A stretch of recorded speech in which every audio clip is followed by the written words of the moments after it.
Coach Ryan, you don't need an introduction, but I'm going to give it to you. So Chosen Suffering, that's his new book. The Ohio State head wrestling coach is an All-American wrestler at Iowa. He embraced his fair share of chosen suffering after a career as an athlete. Tom jumped right into coaching at the Division I level. He took home his first head coaching role in 1995 at Hofstra University, where I could say when I was at the University of Pennsylvania, they kicked our butt. He picked up 6 conference championships, and they remained there until taking the job at Ohio State in 06 and 07. Coach Ryan's accolades are extensive. Since 2012, the Buckeyes have finished in the top 6 at the NCAA tournament, picking up a national championship in 2015. His passion is to transform ordinary lives into elite champions. One of the best speakers and one of the best people that I know. Coach Tom Ryan, we're honored to have you. Hey, good to be with you. How are you? That was a good session. Absolutely. Going well. Yeah. Trying to get a better, it's a little bright. Move around the office here a little bit. So how you been? All's been well. Thanks be to God.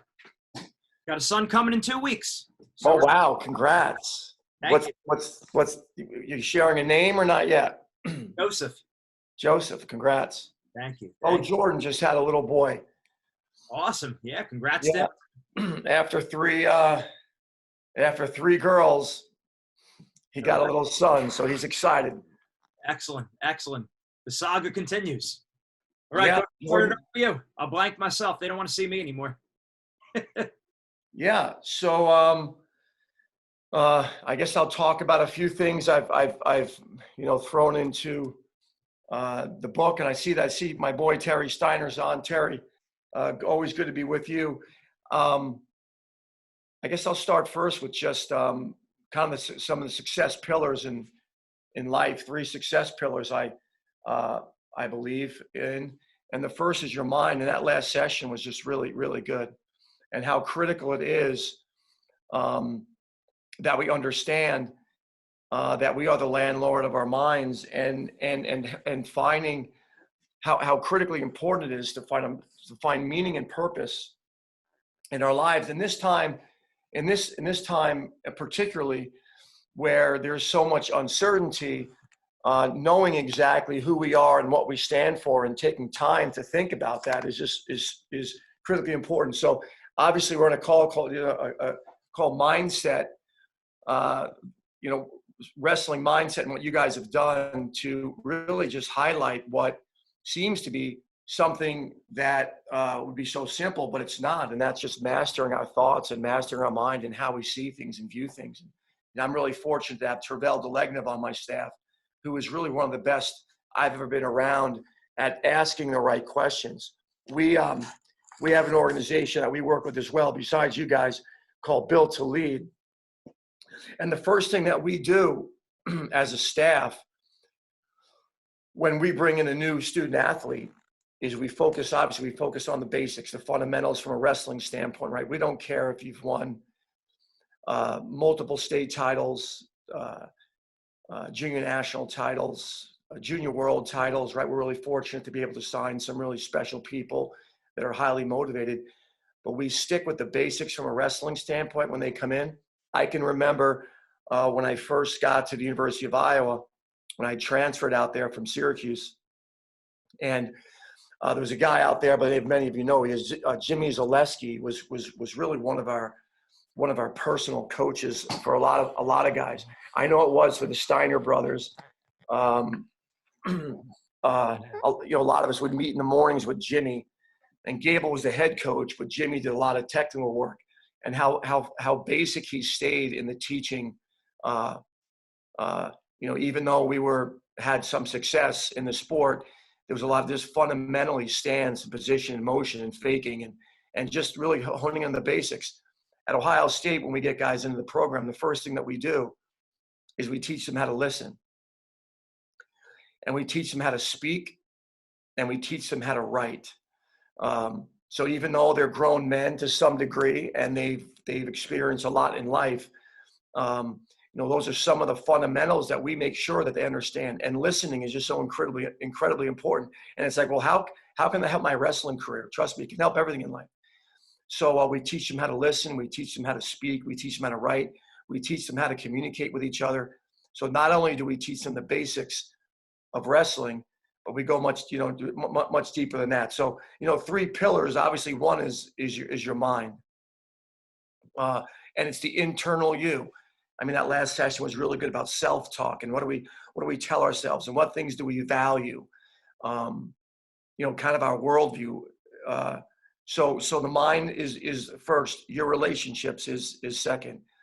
So a pillar of our success, I can say without question that, a lot of the success that I've had, or any of the success that I've had, is really because of the blessing of the relationships that I have in my life and the ones that I value. And there's plenty of writings on this, but some of this is simply, why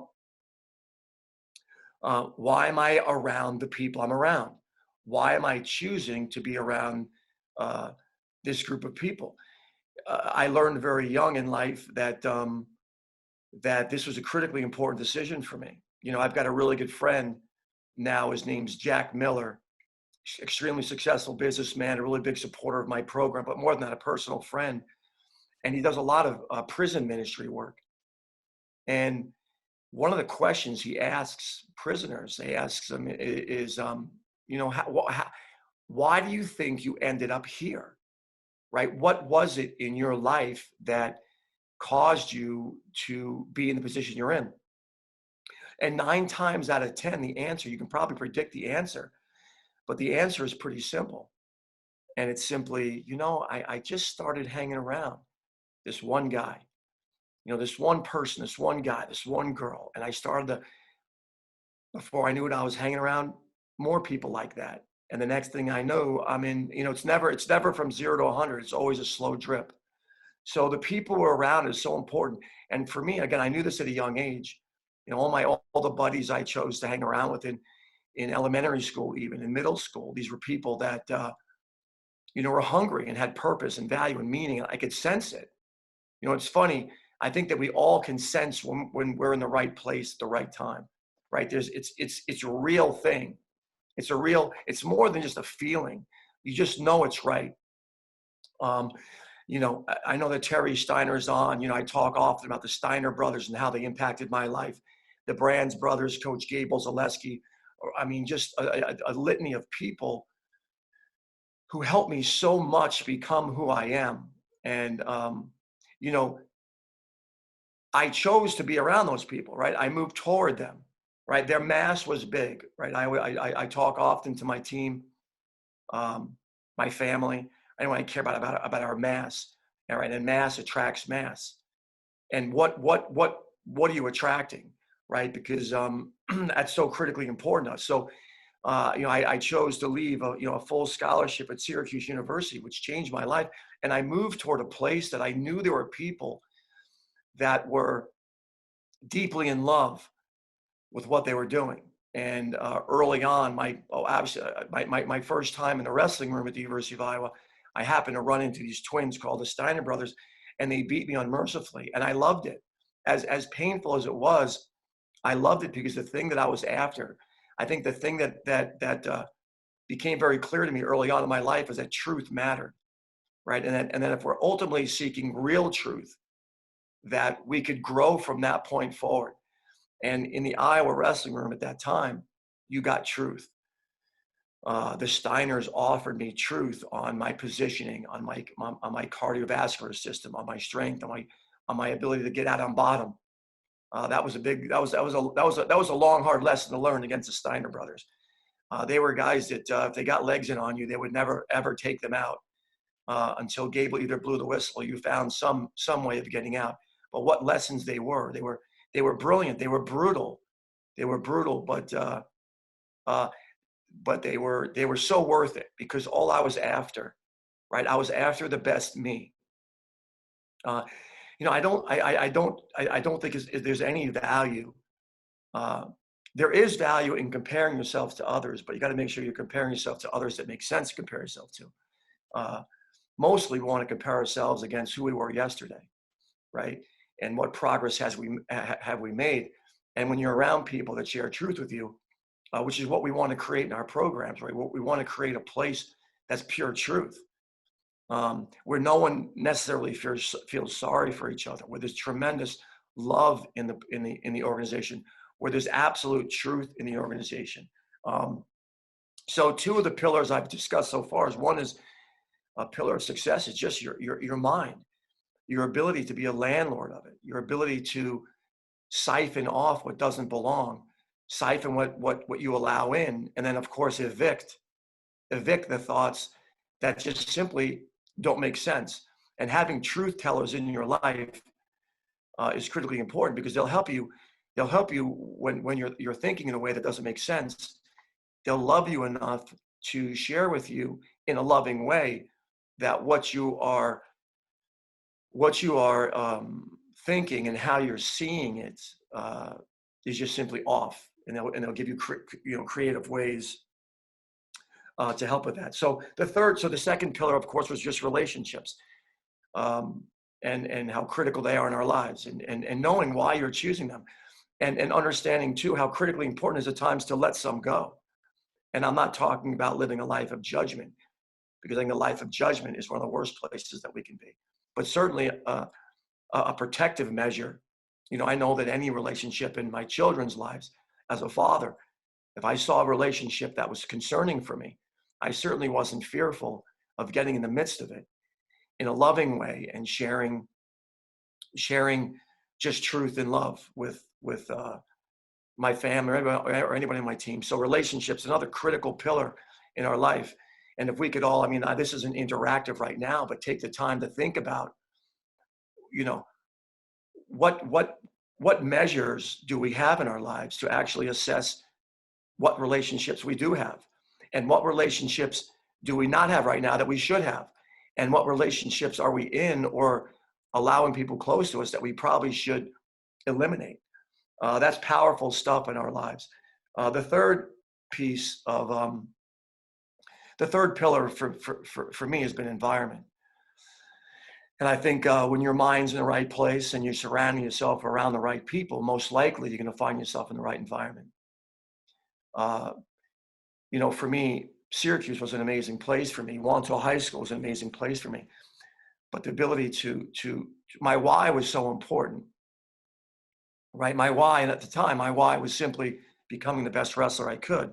My why was so valuable that there was really nothing I was afraid of to pursue.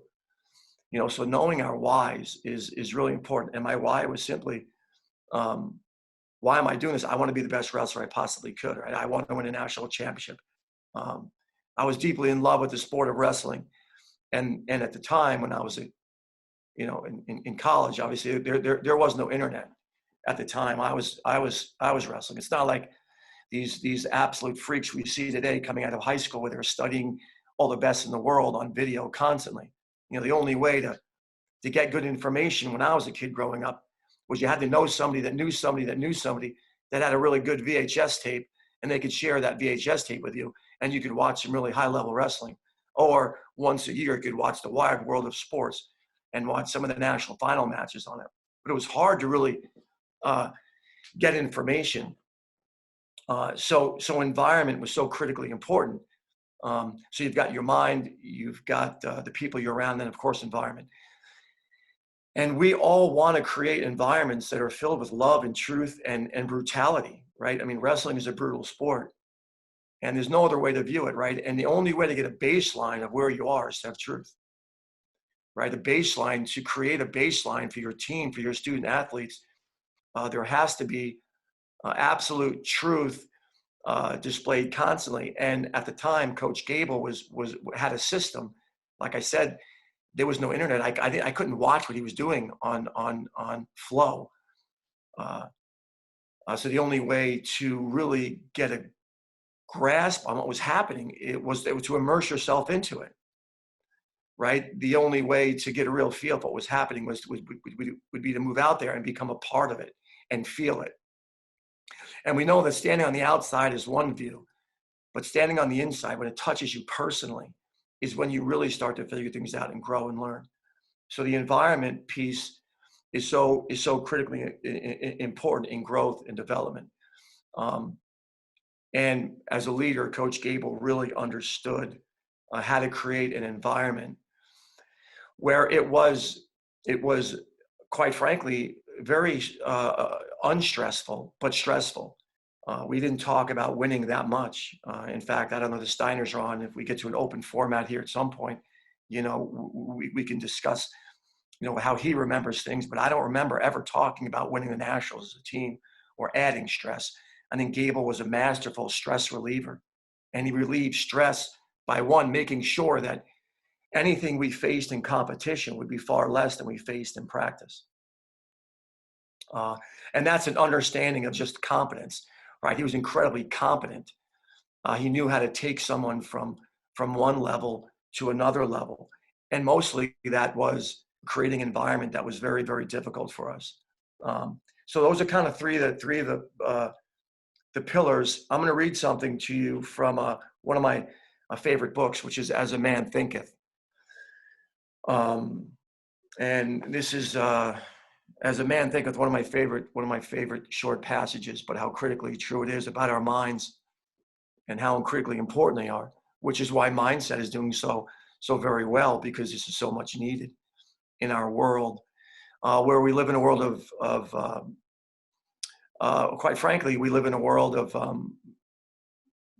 we can be caught in a world of victimhood and complacency and why me and bitterness and comparison, and I only have 50 friends. I mean, we had someone come in and speak to our staff, and they told us that the average, more than 25% of young people these days have never physically met their best friend.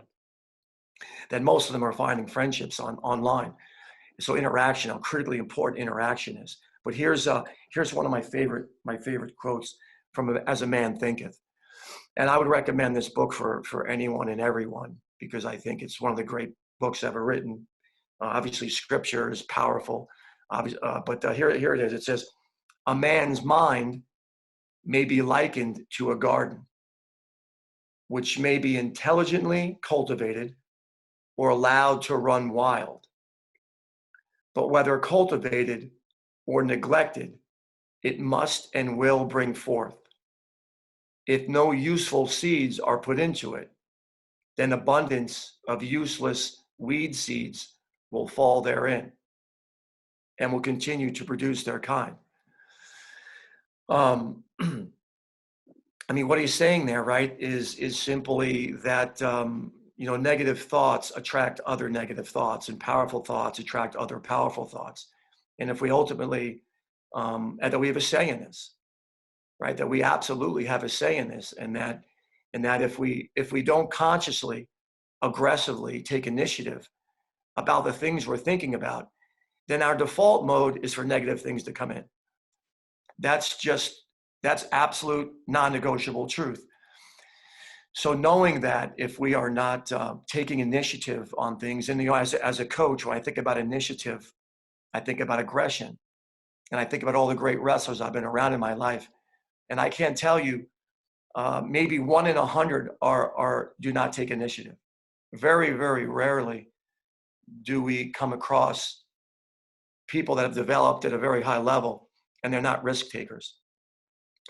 I'm not talking about reckless people. I'm talking about risk takers. I'm talking about initiative. When we're recruiting, we have an app now. We created, my recruiting coordinator created an app. It's kind of like a Moneyball app. If you've never seen Moneyball, it's an interesting movie, a great movie on the Oakland A's and Major League Baseball, and how the Oakland A's were able to win some championships, spending far less money than some of the Major League Baseball teams that had a budget far greater than theirs. And one thing that we have found out, and I think it's pretty much, I think it would be common knowledge once you hear it, is just aggression, and how critically important aggression is in development. And that playing it safe and protecting doesn't necessarily help you grow, because you're never learning about positions that you need to improve in. One of the great wrestlers in U.S. history, but certainly one of the great wrestlers in Buckeye history, Kyle Snyder, if you follow him on Twitter or Instagram, his mantra, which we demand that each one of our student athletes at Ohio State has a mantra. And that mantra is a simple phrase that stops the brain from running wild, which it can do. In a heated moment, it can do that. And his mantra was, don't protect anything, right? And how little we'll develop if we bunker in and we're not willing to take chances. So as we recruit and focus on things that will develop, we are looking for people that absolutely understand the power of taking chances and aggression. So if you've got a student athlete that you're coaching that is winning, but he's holding on, he's not opening up and not wrestling freely. That's a behavior that needs to be discussed and worked on. And of course, nothing changes overnight. I know in the last session, it was really good just talking about incremental change, incremental growth. If you have a student athlete that may not be overly tough, you can help them with that. If you have a student athlete that's not overly good in the bottom position or top position or single legs, you can help them with that. And it's small incremental improvements. It's laying it out. It's having an aim. It's having a vision. It's having a plan. It's putting a plan together with them, and giving them scenarios where they can actually accomplish what it is you want them to accomplish, right? So sometimes, often, I can remember Coach Gable. At times, even some of our greatest wrestlers that were in the room were struggling to score on anybody, even the lesser guys in the room. And obviously, in a room like that, most of the people are really tough. But there was still a hierarchy. There's a hierarchy in every room, in every business, in every society. There's a hierarchy, and sometimes the elite in the room have to go back to wrestling some people that they can actually score on to build confidence, because it's slow, incremental gains that ultimately get us where we want to go. And I think the one thing that that's common these days is that time has been removed from the equation, right? That time is something that we pay far less attention to than we should, because we want things now. I have friends. I have friends whose parents they met in an extremely unique way. One lived in one country, one in another country, and their means of communication was writing letters, right? So imagine all of us now just trying to comprehend that you're in love with somebody and you want to talk to them, and the greatest means for you to communicate with them was to write a letter, and how long it would take to get the letter, and not even knowing if they ever received your letter. But today, we live in a society where you can sit in the movie theater and you can watch somebody go from a child to a champion in 90 minutes, right? You've got infomercials that teach you can have a six-pack, in 10-minute abs.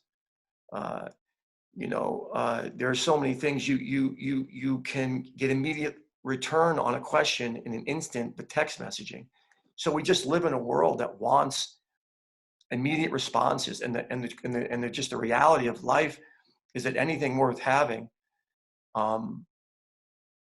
takes time, and that time for this generation is far different than it was for our parents' generation and even our generation.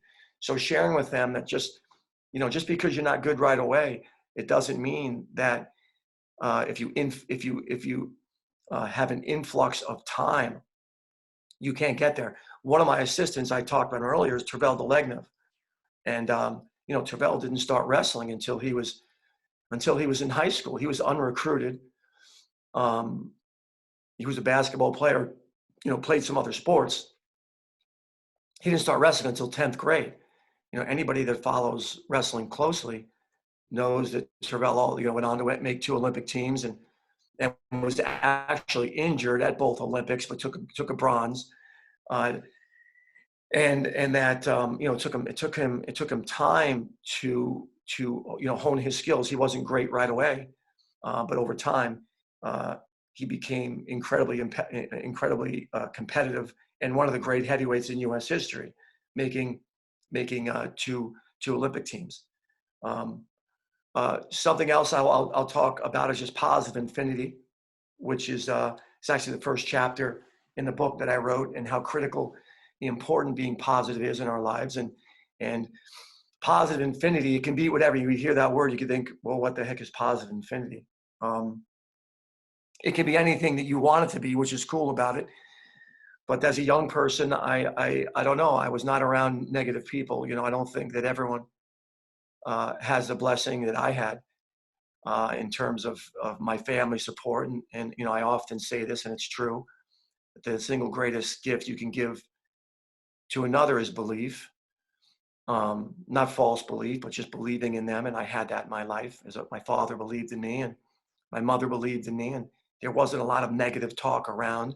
And even when things didn't go so well for me, when I lost or got beat, or got cut from the basketball team, or there was always a sense of one belief. And the other thing is that this isn't we're not going to value you based on how well you wrestle in one event or another.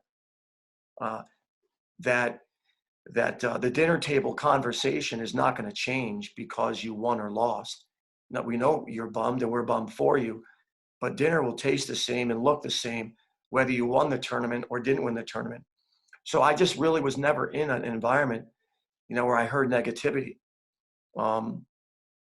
which is a blessing, and is something, again, it's kind of like back to being the landlord of your mind, knowing that that you have full control of your thoughts and that you can overcome anything that you've been through.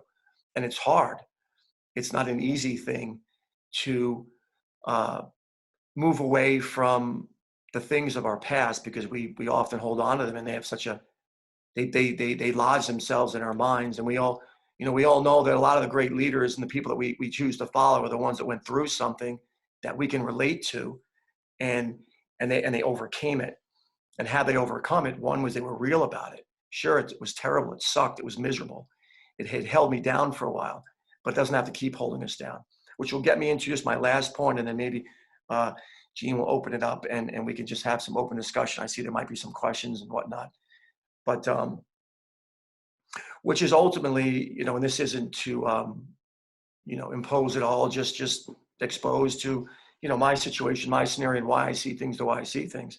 And that one is, my will was broken, and it's hard to progress, it's hard to progress without incredible trust, right? Trust will always precede progress, which is why I got a lot better at Iowa than I'd ever, in a short period of time than I got in most places over a long period of time, was that I had full trust. I had full trust in my teammates. I had full trust in my coaching staff. I had full trust in Gable. I had full trust in the system. And when you fully trust things and you don't question every little thing, and not that questioning isn't good, I just had full trust. And progress occurs so quickly, or so much more quickly, when you have full trust. And for me, and I think for most of us on the call as coaches and leaders in your community, if you're coaching a wrestling team in your community, then you're certainly a leader, right? We know that most young people will say that old people, when they're asked who was the person who made the biggest difference in your life, quite often, besides mom and dad, and maybe even before mom and dad, it was the coach. And that rings true in my life. The coaches I've had, I'm just really blessed to have.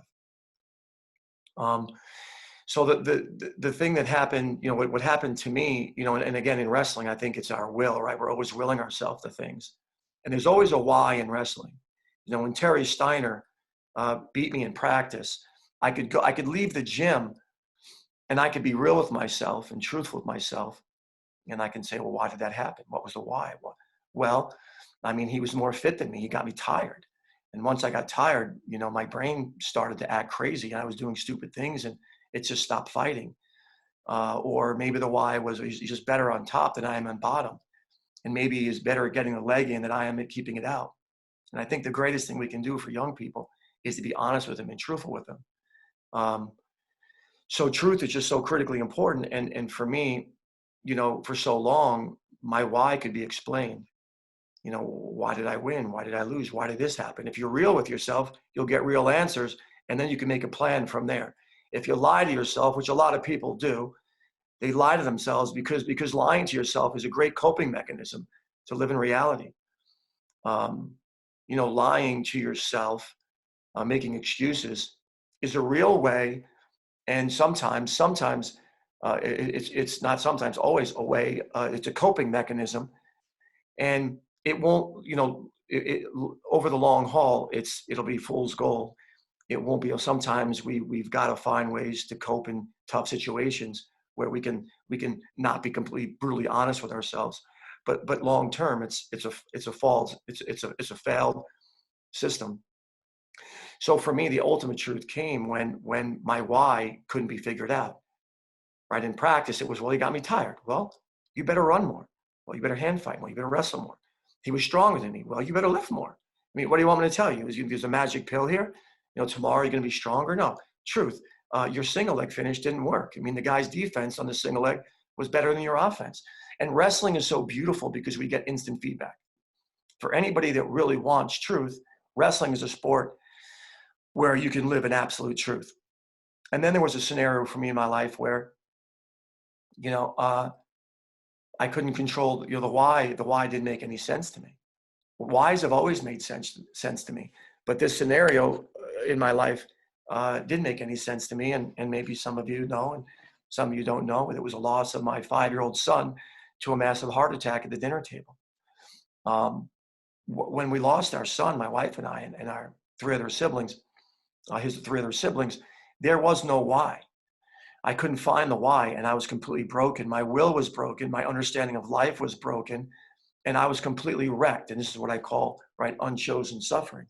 My book is about chosen suffering and unchosen suffering. But it's really, and both have critical importance in our lives. I often say to my team, when you don't achieve what you want, I'm not sure that learning occurred, right? The only thing that occurred is that you lost, and that you lost. That's the learning. Well, okay, that's not really learning. That's just a fact that, hey, you lost. Learning occurs when you do something to change the scenario, to change your circumstances. So I lost because my single leg wasn't good enough. Okay, that's good. What'd you learn? Until you change the fact that you're going to stop losing because your single leg finish wasn't good enough, you didn't learn anything. So for me, the why was not, I couldn't find the why. I mean, 5-year-old kids. My son was 5. His name was Teague. He's the single most influential figure in my life until my faith, and I met a savior that I believe in. So for a long time in my life, as most of us do as coaches, we will ourselves to the things we want. As competitors, we will ourselves to them. It's in my control, and then things happen in our lives that are unchosen, that we want no part of, that we can't control. And when I finally ran across something that I couldn't control, it broke me, and it brought me to a place of humility and understanding that that painful things are going to happen that I want no part of, and how do I make sense of them? How do I make sense of this? And this made me think at a level that I really never thought as deeply about. Now, I had a lot of teammates that had strong faith. I mean, the Steiner brothers had a strong faith. Lots of guys in our team had a strong faith. I didn't have time for God. I didn't have time to think about faith. And when you're in a place that's so dark and so painful, you reflect and you think in a critical way because you want answers, right? You want a solution. And sometimes for us, it's, hey, we need a solution on why we're not selling season tickets. I need a solution why I only have 17 kids out for my team. I need a solution on why I'm losing 10% of my team during my season. I need a solution until we hunger for answers, and they become incredibly important in our lives and almost priceless, right? The definition of priceless, not precious, but priceless is so precious, its value cannot be determined, right? That's Webster's definition of priceless. So precious, its value can't be determined. I mean, we should know those things in our lives, right? In an instant, if someone asks you what's priceless to you, you should be able to fire off the things that are priceless. And then more importantly, if someone followed you around or me around for a month or two, my life should reflect those things. If it's priceless to me, then I'm putting time and energy into that, because time is one of the most precious things that we have. So for me, at this time in my life, there was a loss that was heartbreaking. It sent me into a place of deep reflection in the where is he, right? Where is he? Where could he be? What are the options? And isn't it crazy that I lived for 36 years, and man, I made so many decisions in my life. Up to 36 years old, I decided who I was going to marry. I decided what my profession was going to be. I decided what pair of sneakers I was going to buy, or what Nike shoe we were going to get, or what. There were just so many decisions that I made in my life. How many children we were going to have, but I never gave any really deep thought to how I got here. I don't know. For me now, looking back at my first 36 years, I learned so much. But it was like, how could you not think about that? And if you did think about that, if that's the most critical question you're ever going to answer, why didn't you put more time and energy into it? Well, the only answer I have for you is I just wasn't in enough pain. I wasn't suffering enough. My life was too good, too easy. I wasn't in enough pain. I think that's the only thing now I can share with you, that the pain that I was in when I lost my son caused me to stop and reflect in a way that losing in the national finals or getting beat unmercifully in a practice by twin brothers, it didn't bring me to that place. Sure, it brought me a place of reflection about my wrestling, but not about why I'm here. So, and again, this isn't to impose, but the reality is that there's an answer. I mean, there's an answer to this. There's an answer to this question. It's not like, well, this is a great thing to think about and be theoretical about. But there's an answer. There's a truth to it, and there's a couple of options. And that one of the things we should all do is dig deeply into these options. And it doesn't mean just because you choose, you're better than another. Like, well, just because I chose, like, oh, you're not. I mean, that's not what this is about. That's not what the relationship is about. But to point the finger and say, well, I chose this and I'm better than you for it. That's ridiculous. That's illogical, and that's not what this is about at all. This is just about having a baseline for your life and what's right and wrong, and where we're going to go when we're dead, because we're going to die. So it's amazing that anybody, right? The reality is, well, how could you be nervous in a wrestling match, and why do you have anxiety? What do you mean? How do I not have anxiety? I mean, heck, I'm going to die, and this might be my last wrestling match. And this matters to me, and I love it so much. And Nanny and Pop-Pop are in the stands, and I love them so much. And when I win, they give me a couple bucks. I mean, there's a million things to be anxious about in this world. So how do we decide? Why do we decide? Why do we not decide? How do we keep living without considering the most fundamental question that needs to be answered? And again, there's information, and that is, you have two choices, right? You have two options. One option is right, and one option is wrong. And that's how I went about this. And no one necessarily told me to think about it this way, but it's just because when I was in the deepest pain, my brain started to work differently, right? I wasn't watching hours of wrestling tape. I was reading and learning about the beginning of life. And there's just two options. And the two options, and this is just a framework for me to move off of in my life. It's a foundational piece of my life, right? I don't base every decision on feelings. You all know we live in a world where feelings, man, we're extremely sensitive. We're offended easily, and feelings rule the day. And if my life was all about my feelings, I'd probably be in a lot of trouble, because I feel a lot of things that my brain needs to override and say, stop feeling that. Stop feeling that's illogical, and that's not a good thing to be feeling or thinking right now. So the two choices, as you may know, I don't know if I throw the question at you, what are the two choices? What would you say? I know none of you can respond, but I'm asking the question. There's a right and there's a wrong. I'm not saying, of course I believe that my thinking is right, but there's a right and a wrong. So option one is chance. That we're all here by the end result of chance. That that at some point in time there was nothing, and then at another point in time there was something, and then that something grew, and life began. So that's one option. the other option is that there's a God, that there's a creator of all things. Here's the thing, and I mean, the thing is, it's one or the other. And you're going to get to choose, right? You get to choose. Sure, could the God that I know force you to choose? Sure, but then that's not love. How's a marriage going to work if you club somebody over the head with a bat and bring her home and then walk her around town all night and tell, yeah, she loves me? And then she's afraid to answer. I don't love this guy. He's crazy. He hit me with a bat and brought me home and told me that I had to love him. I mean, that's not love, right? So love has to have choice. And I know that love is the most powerful force in the universe. I've been alongside love. I've seen love. I've witnessed love. And all the great wrestlers I've coached, the great ones, the elite ones, the ones that are really, really good, they wrestle because they deeply love it.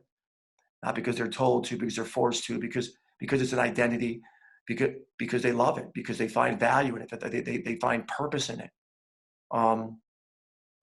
So I'll end with that. Basically, just the reality of our lives and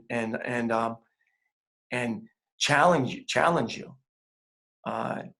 you to inspect your why, inspect your worldview, inspect the two choices, the single greatest choice you'll make and why you make it. And once you have the information, you have to choose, right? If you need a new pair of wrestling shoes because your old shoes are ripped up, you don't go to the store and not leave with wrestling shoes. You've got to choose. You got to pick one.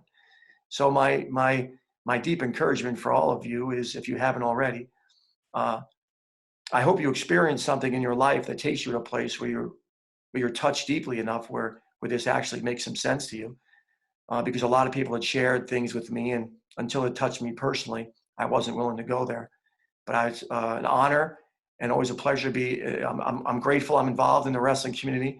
I didn't start wrestling to ever be on a mindset Zoom call sharing information with all of you, certainly not sharing my faith with you or other things I believe in.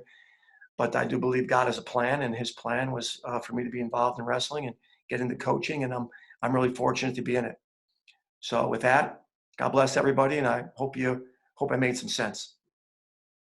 Phenomenal. And get to a few questions in a moment, but I love what you said right there, because and operating in absolute truth, it's just so important, because we live in a society where basically we live on punchlines and catchphrases, where stand for something or fall for anything, or the meaning of life is to develop your gifts and the purpose is to give them away, or your why is more important than your goal. And they're all very good. Obviously, having a purpose is better than having no purpose. But like you said, if there is already a built-in purpose that's external to us, then we need to conform to that purpose. That's the greatest level still. And unfortunately, a lot of times with some of these new age philosophies, you just don't get that. They just take you so far to what's your purpose instead of what's the purpose, the absolute truth, and that faith that you were talking about. And I love how you made it very simple. It's a choice. And not making a choice is a choice. Right. So it's inescapable. Yes, for sure. Awesome. So we have a question from Doug Short. He says, how has COVID affected training at Ohio State, particularly the RTC? Yeah, so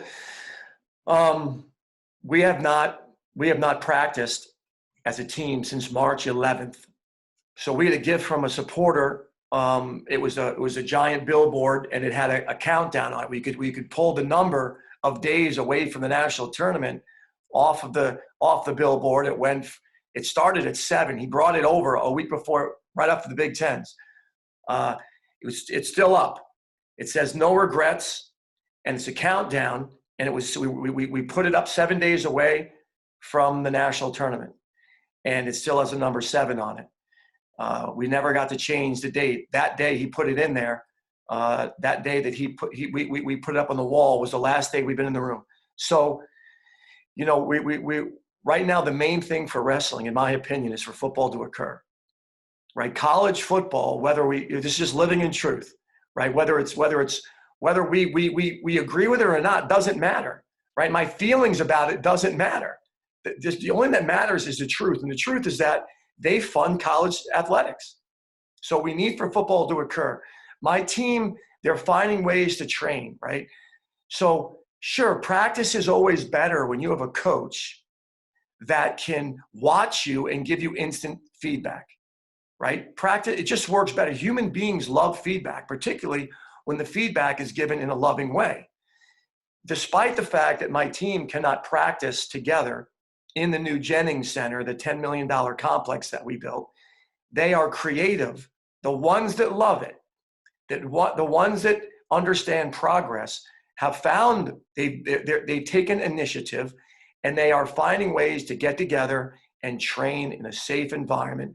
Now, there's no coach in there, but I think we all could, when we study improvement, we know that deliberate practice is the way. And I can tell you, I can remember nearly every night I went back to the restroom room at Iowa at night, and often I would go back for a lift and the sauna. Saunas were legal then, because saunas should be legal, but doesn't matter what I think. They're not. The Steiner brothers would be back there wrestling again. I'm like, these guys are absolutely insane. We just went through a brutal wrestling workout. So right now, quick answer, team is they're finding ways to work out. COVID is really hurt, right? It's hurt development a little bit. It's hurt team unity a little bit, but I've got a group of guys that are hungry and love what they do, and they find meaning what they do, and they're finding places to train. I'm hoping that my team will be back together August 17th. That's the date right now that we've been given as a university where my team can come back, and then school starts August 25th. Excellent. We got a question also from Coach Drew Black. He says, can you elaborate a little bit more on how you teach the team to listen, speak, and write? Yeah, first of all, Coach Black, you're the man. Drew Black is the man. We were teammates. We were teammates together in college, and he was so tough and just one of the great guys in the sport, and one of the great teammates. He was, when you leave a place like Syracuse, and we were really good. We won the EIWAs. There was a lot of great guys in the team. My brother was my roommate. It wasn't always leading a group of guys you care about isn't easy. But my big hunger, I always wanted to go to Iowa, and just wasn't man enough to walk on right out of high school. But anyway. So Drew, what we do is we have bi-monthly meetings. We had one this morning. We had a Zoom call this morning with my team at 8:00. So we don't care, just because you live in the West Coast, that's your problem, right? If you live in the West Coast and we have a meeting at 8, sorry, pal, get up at 5. The meeting's at 8. So we had a meeting this morning, and what we do is, and we have meetings during the season all the time. What I do not want people to do in my organization is to wonder what I'm thinking. So that's number one. I want total transparency. I want my guys to feel like they have ownership of the Ohio State wrestling program, that they are shareholders, they're stockholders in Ohio State wrestling. So here's how we set up our meetings. I am part of the meeting.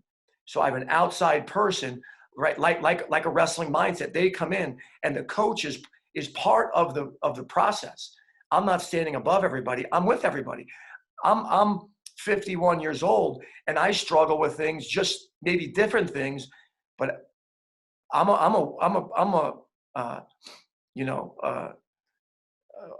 work in progress, just like they are. Right now, they're 18 to 22, and their brains aren't quite as formed as much as mine is, but mine's not incapable of making poor choices. So anyway, here's what we do. We have an outside moderator. All of the guys come into the Build to Lead meeting, and this morning, again, it was on Zoom, and he'll ask a question, right? I can actually go through maybe some of what today's was. He'll ask a question to the team, right? And then, so the whole team's on, and then it's Sunday supper style. Anybody can share their thoughts. Now, when someone shares, it has to be concise and clear. If it's not, the moderator will say it again. Say it again. Give it to us again until it's clear and concise. He'll then ask everybody, what did you hear him say? What did you learn? You have to write. So now every quiet time is a couple of minutes quiet time, and you're writing down exactly what you heard, what you're thinking, what you thought. And then we put them in small groups. They go in small groups, and they talk about what it is They learned what they heard. And the thing that's beautiful, my guys are brilliant. I mean, they're way smarter than me. I mean, it's incredible how smart these people are. When you get them to think, I'm like, oh my God, how did he get that out of that? I mean, that was incredible. And I've just come to respect my guys rather than think they're a bunch of 18 to 22-year-old meatheads that want to just, fight and compete. They're brilliant, and they have minds, and they have incredible thoughts. And so I just get to know them, right? Ultimately, I get to know them rather than me chirping out, blowing my whistle, hit another single leg. I'm learning who they are. So they get in small groups. They've written, and then they share in a small group. After they're done sharing in a small group, each of them, they're told to put their finger in the air, and on the count of 3, point to the person that you thought did the best job of resonating with you. So you'll point to the person at the same time, and let's say it was you, Drew, then you would represent that group. And then we go around the room, and that leader of that group will share what they heard, what they thought. So we teach them how to listen. So here's the thing: when they get in those small groups, every person has a chance to speak, and there are no questions until everyone's done speaking. Right? So if it was me, Drew Black, Gene Zanetti, Terry Steiner, Gene goes. When he's done speaking, Terry goes, Tom goes, Drew goes, and then we ask questions.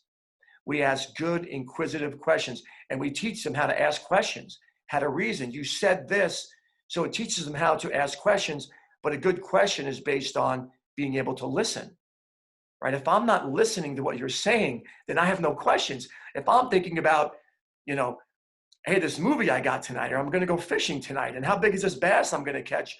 When someone else is talking, you never really get to know them. So when they're in the small groups, everyone speaks one at a time, no interruptions. At the end of everyone speaking, they can ask questions. At the end of that, one person stands up and shares. They share, and then we kind of come to an end of the meeting. The meetings are 1 hour. To me, they're non-negotiable. They're priceless. Like I said, we had one at 8:15 this morning. My mass text to the team was, be on the call or die, right? I mean, that's pretty much my loving truth and love message to my team. So, Drew, I don't know if that helped much, but that's kind of the way we run our Built to Lead meetings. That's great. One of the things, Coach, that we hear a lot about in relation to that, a lot of coaches will say, well, we don't know if we're going to get the buy-in from the team. Like, let me check with the team. Or, some of the guys are a little bit skeptical, so I don't know if we're going to do that. Can you talk about how you deal with that and any kind of hesitancy on the athlete's part? Yeah, I mean, that's a great question. I mean, it's just, I think we're all in the process of managing chaos, right? I mean, chaos, and there's a fine line, and I don't have the perfect formula, right? It's like, when do you cut a guy? At what point do you cut somebody? At what point do you say, you got to go, right? I think that's something that, I think there is not necessarily a right or wrong answer. I would say when they become someone that is a cancer in your program, that's when it's time. Chaos is no guidelines whatsoever, and everyone's sharing, and dictatorship is no one gets to say anything, right? And your opinion doesn't matter at all to me. My opinion means everything. Your opinion means nothing. And there's just, there's an ebb and flow in there. There's a give and take in there. You want to find the perfect balance in your organization where people feel like they have a say. We have I think a good leadership model with our captains, how they're picked, how they're chosen. We have a black shirt system that we implemented this year that has been beneficial for us. We break our guys up by classes. So freshmen, sophomore, junior, seniors, they're in a class, they communicate together. And we really just, I think the reality of every organization, and Coach Urban Meyer talks about this. He runs a leadership thing at the school. There's a 10-80-10 rule. And that most organizations have 10% elite, 80% compliant, 10% disaster. 10% elite, 80% compliant, 10% train wreck. And the objective is to get rid of the train wrecks, right? Or get them at least into compliant. And then the goal is, if I think about, right, you think about your team, most high school teams, you can win a state tournament with 6 studs. You got 40 guys on your team, 50 guys on your team. You got 6 elite. You're right in that around that percentage of 10, 80, 10. So the objective is for the 10% that's the elite, they've got to do some heavy lifting, right? They've got to do the internal leadership in the program is so critically important, right? We all get to go home at night. These guys are around each other. These guys or girls are around each other. And the elite have to understand the responsibility that they're lifting. Because if each elite can pick up 2 compliant, right, your organization jumps to another level.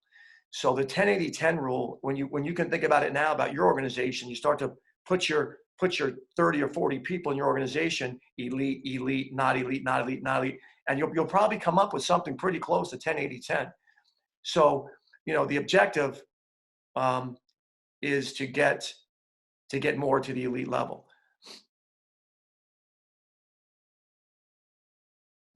And Coach Terry Steiner also. I figure it might be good. We got the 3 of us in here. You brought his name up several times, so I think it's good to bring him in. But I want everyone on this call to make sure you get Coach Ryan's book, Chosen Suffering. It's great, wealth of information, great stuff. So, Coach Tom Ryan, thank you very much. I really appreciate it. Yeah, thanks for having me on. I appreciate it. What's up, Terry? Hey, Tom, how are you? I'm good. My favorite story to tell is how he and his brother are killing me. It was just such a, when I think about truth in my life, I've been beaten before, but not like that. And it was like, just for me, it gave me what we all need, right? A baseline, right? We all need a baseline to move from. And, it gave me a baseline that I deeply needed. And I didn't think I needed, right? I thought I had it, right? So, and then of course, these guys are great teammates and they're doing great in life. So what's up, man? Well, just for the record, it just shows you how old Tom is getting. He might be losing his mind a little bit because I don't know if I remember the story quite like he did. I think he came in and he gave us all we wanted, and we were surviving him as well, and what he brought to the table. But I think over time, I learned that I got to get in better shape and stronger, and things got more fair. But the first couple of times, it just wasn't fair. Well, there was some of us ganging up on you too. So. Yeah, but well, I wasn't in the middle the whole time. We were rotating. It was 1 verse 2, 2 verse 3, and 3 verse 1. But I'm appreciative for it. So, yeah. Great times. Did we lose Gene? Oh, here we go. No, I'm here. Yeah, so talk about your experience at Iowa. Talk about Coach Gable, how he impacted you guys. I'm sure that's probably what most of the coaches want to hear. There you go. Yeah, I think most everything that I attribute to my wrestling success, a lot of it comes back to the Iowa program and how Coach Gable, set up that environment there. And, like Tom said, we never talked about winning championships. But you knew going in, it was the expectation. Right? And there was enough people around you, like Tom was saying, to keep you honest, right? And to give you the truth every day. You could, it was, a week after I won the national championship and I'm come back in and, I'm getting beat on by the Hawkeye Wrestling Club members. Right? There was no easy way through it, right? It was somewhat of a survival of the fittest, right? And everyone made it through, right? Some people fell down, but that's part of life, right? And it's your choice on where you want to be on that spectrum, right? And it's a choice, and that's a decision that all of us want to make. And some things we don't have control over, but a lot of things we do, right? And how we're going to go about it and how we're going to handle situations. And the Iowa program and Coach Gable demanded the best out of you, right? And that's why, you can look at Coach Gable's success record and it speaks for itself.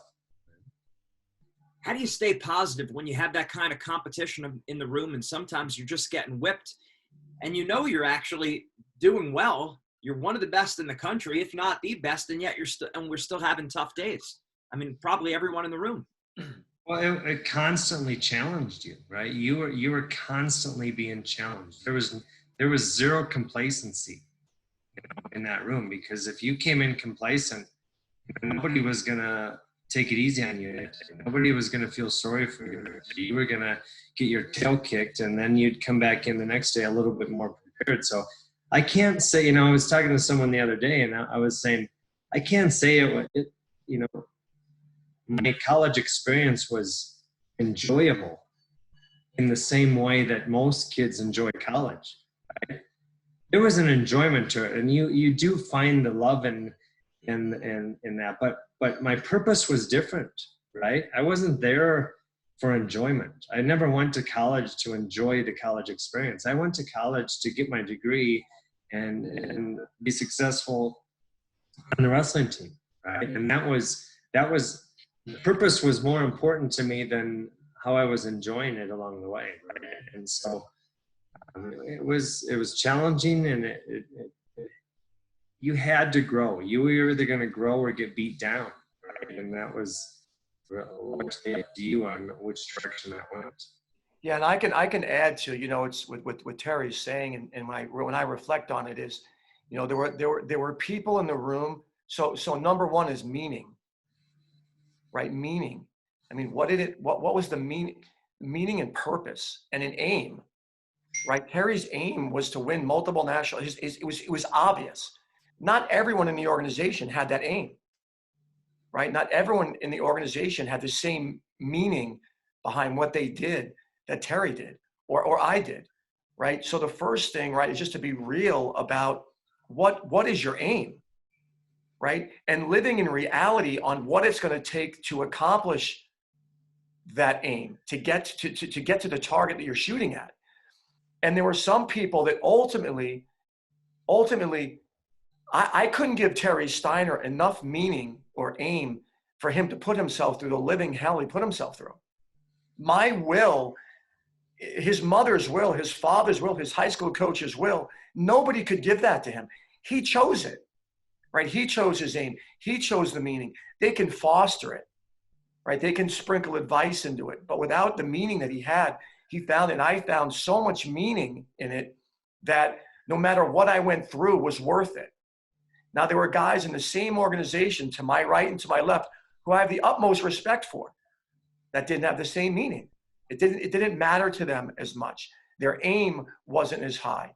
And there's nothing wrong with that. But for me, I made a choice that I wasn't going to be one of the guys that wouldn't find a way in the lineup. Now, for me, it worked, right? This is just because it doesn't mean because I think this way, that's always going to work that way.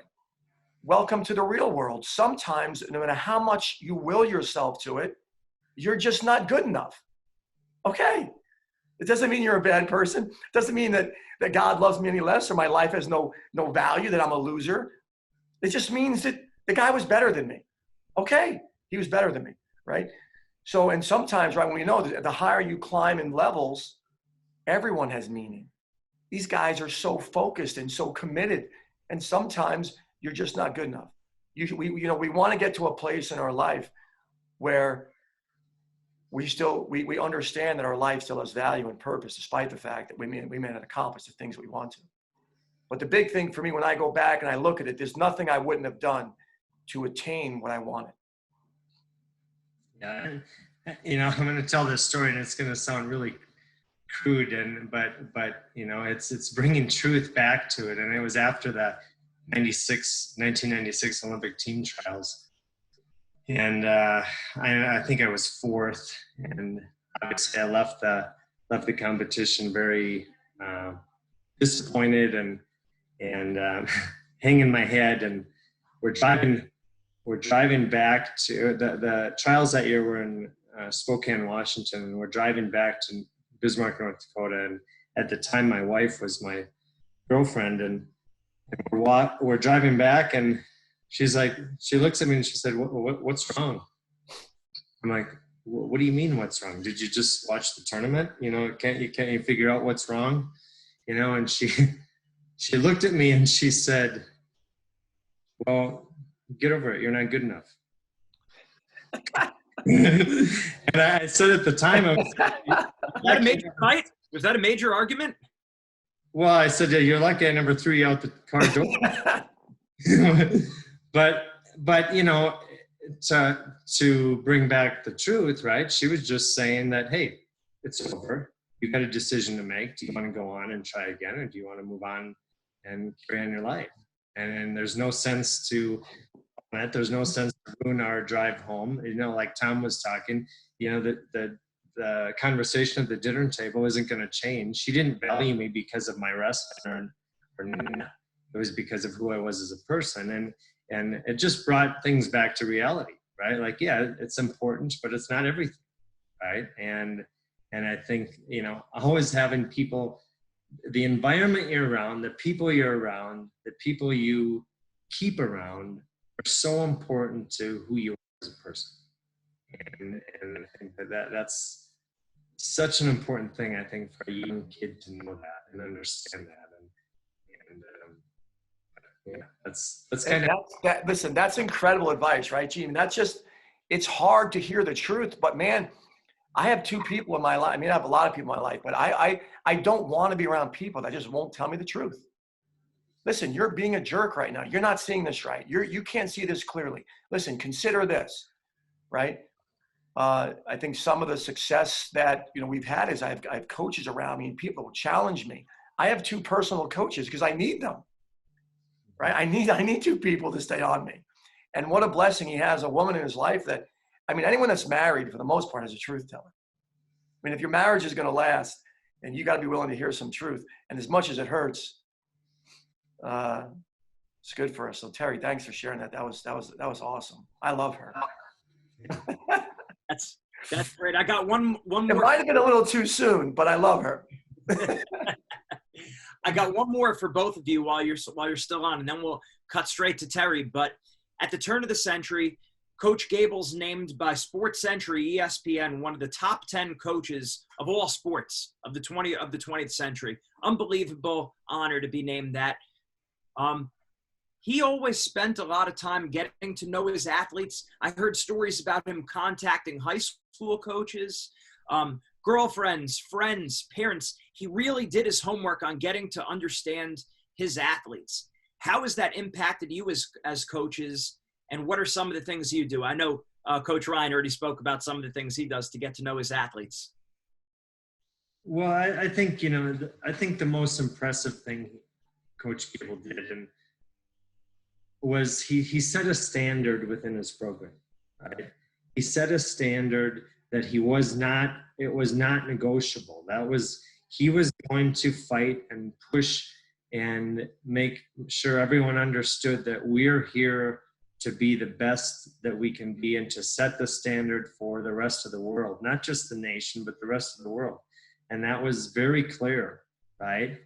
But what he did was, within that, he kept that standard, but he gave to each individual what they needed, right?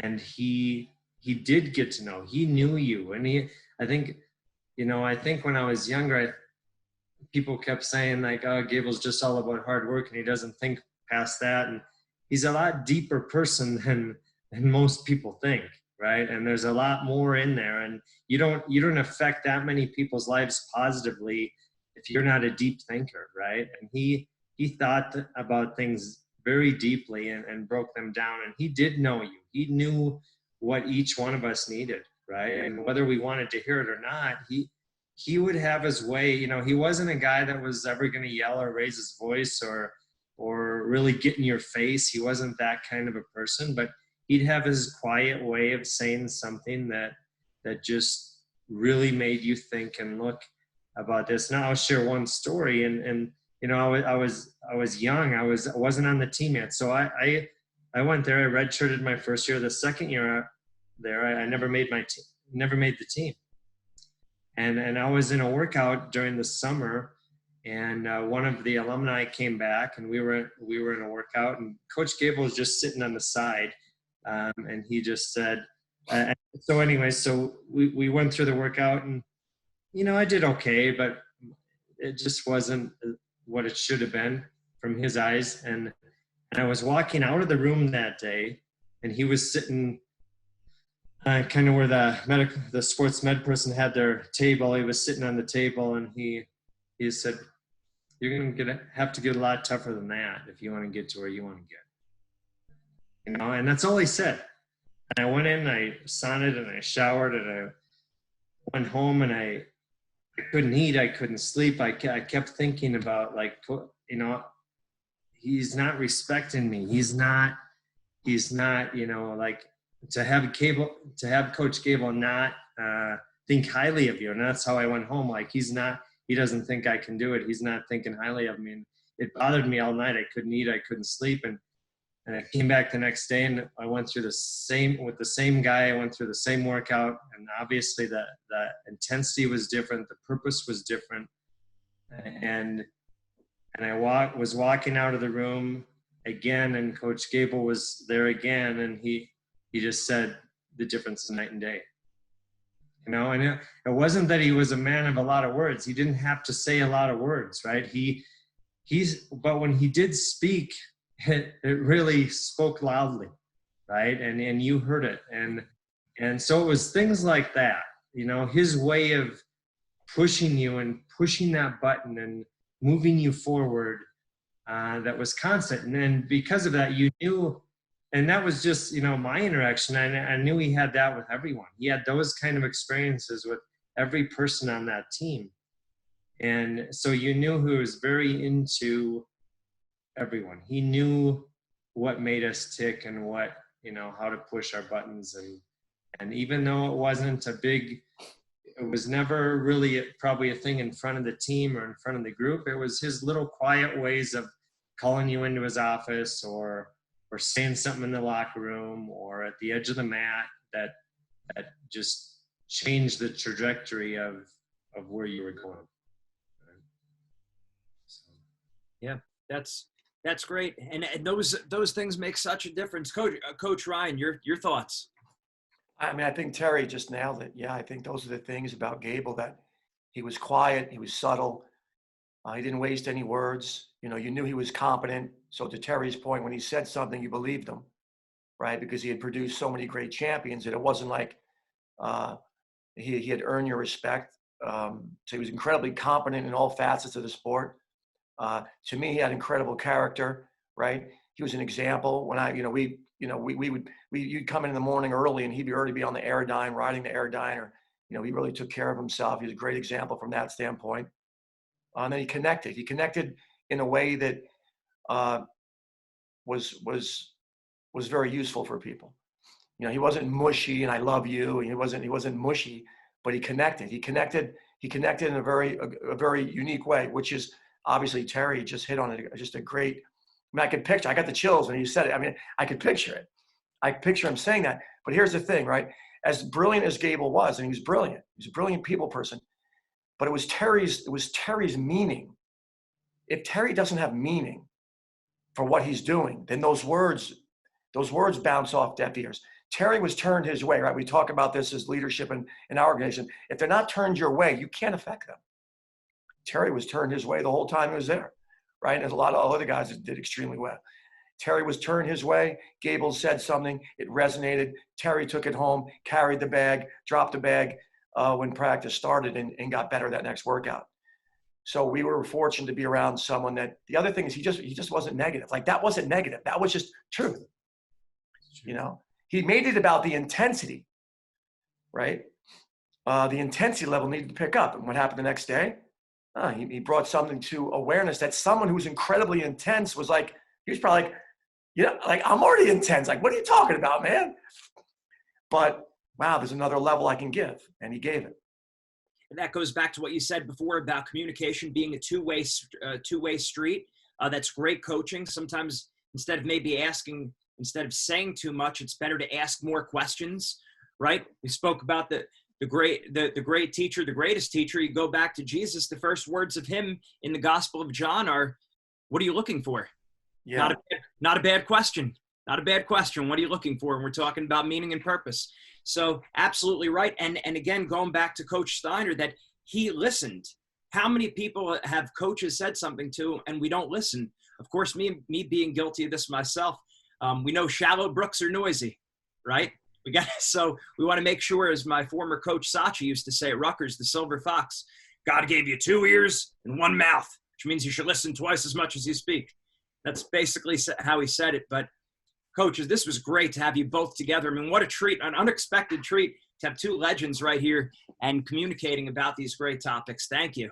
Thank you, Coach Ryan, for everything. Yeah, great to be on. Terry, good to see you. Gene, thanks for having me on. Take care. Can everyone get Unchosen Suffering, or wait, Chosen Suffering?